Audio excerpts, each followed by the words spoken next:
Is your baby able to sit independently when placed in sitting, but they're not able to get into a sitting position on their own? Let me show you 2 ways that I practice this movement. Just a reminder that in the United States, we practice sitting before a baby is able to get in sitting on their own. That's what we do here. That's the norm here. I know people get really heated about that, but that's what we do here in the United States. There's no research to support that your baby is going to have spinal damage by placing them in a sitting position. So typically babies are able to sit independently when placed in sitting around like 6 months, maybe even a little later.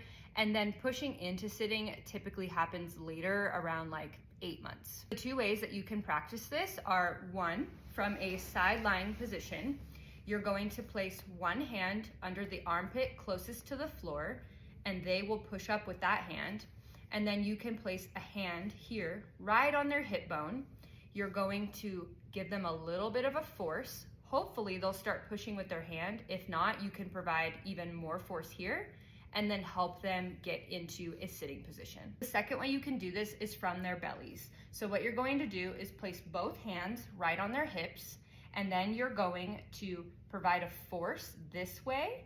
Hopefully they'll start pushing with their hands, but you provide a force and then help them get into that sitting position. So those are the 2 ways that I typically teach babies to get into sitting. Let me know if you have any more questions in the comments below.